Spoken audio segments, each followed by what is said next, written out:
After this, Jesus went about in Galilee, for he would not do so in Judea because the religious authorities in Jerusalem were eager to put him to death.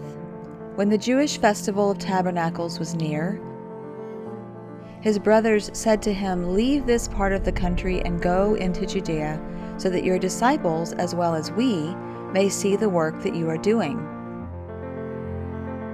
For no one does a thing privately, if they are seeking to be widely known. Since you do these things, you should show yourself publicly to the world." For even his brothers did not believe in him. "My time," answered Jesus, "is not come yet, but your time is always here. The world cannot hate you, but it does hate me, because I testify that its ways are evil. Go yourselves up to the festival. I am not going to this festival yet, because my time has not yet come." After telling them this, he stayed on in Galilee. But when his brothers had gone up to the festival, Jesus also went up, not publicly, but privately. The authorities were looking for him at the festival and asking, "Where is he?" And there were many whispers about him among the people, some saying, "He is a good man." Others, "No, he is leading the people astray." No one, however, spoke freely about him because they were afraid of the authorities. About the middle of the festival week, Jesus went up into the temple courts and began to teach. The authorities were astonished. "How has this man got his learning?" they asked, "when he has never studied." So in reply, Jesus said, "My teaching is not my own. It is his who sent me. If anyone has the will to do God's will, they will find out whether my teaching is from God or whether I speak on my own authority. The person who speaks on their own authority seeks honor for themselves, but the one who seeks the honor of him who sent him is sincere, and there is nothing false in him. Was not it Moses who gave you the law? Yet not one of you obeys it. Why are you seeking to put me to death?" "You must be possessed by a demon," the people exclaimed. "Who is seeking to put you to death?"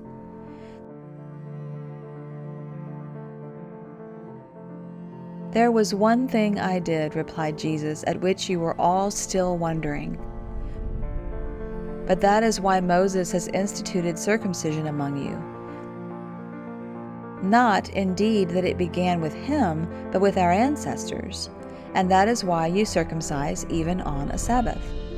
When a man receives circumcision on a Sabbath to prevent the law of Moses from being broken, how can you be angry with me for making a man sound and well on a Sabbath? Do not judge by appearances, judge justly." At this, some of the people of Jerusalem exclaimed, "Is not this the man who they are seeking to put to death? Yet here he is, speaking out boldly, and they say nothing to him. Is it possible that our leading men have really discovered that he is the Christ? Yet we know where this man is from. But when the Christ comes, no one will be able to tell where he is from." Therefore, Jesus, as he was teaching in the temple courts, raised his voice and said, "Yes, you know me, and you know where I am from. Yet I have not come on my own authority, but he who sent me may be trusted. And him you do not know. I do know him, for it is from him that I have come, and he sent me as his messenger." So they sought to arrest him. But no one touched him, for his time was not come yet. Many of the people, however, believed in him. "When the Christ comes," they said, "will he give more signs of his mission than this man has given?" The Pharisees heard the people whispering about him in this way, and so the chief priests and the Pharisees sent officers to arrest him, at which Jesus said, "I will be with you but a little longer, and then I am going to him who sent me. You will look for me, and you will not find me, and you will not be able to come where I am going." "Where is this man going," the people asked one another, "that we would not find him? Will he go to our countrymen abroad and teach foreigners? What does he mean by saying, 'You will look for me, and you will not find me, and you will not be able to come where I will be'?" On the last and greatest day of the festival, Jesus, who was standing by, exclaimed, "If anyone is thirsty, they should come to me and drink. From the heart of those who believe in me will flow, as it is said in Scripture, rivers of living water." By this he meant the Spirit, which those who had believed in him were to receive.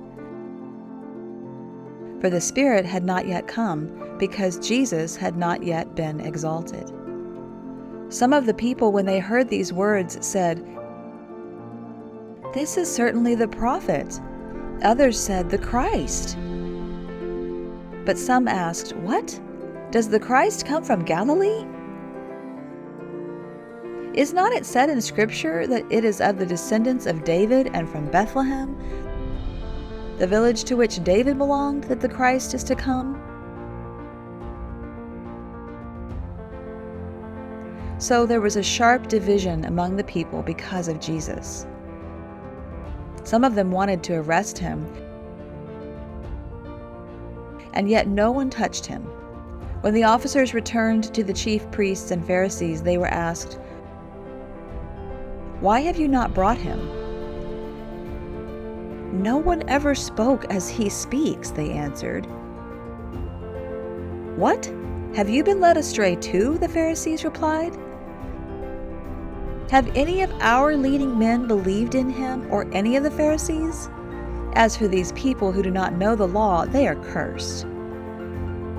But one of their number, Nicodemus, who before this had been to see Jesus, said to them, "Does our law pass judgment on a person without first giving them a hearing and finding out what they have been doing?" "Are you also from Galilee?" they retorted. "Search, and you will find that no prophet is to arise in Galilee." And everyone went home, except Jesus, who went to the Mount of Olives.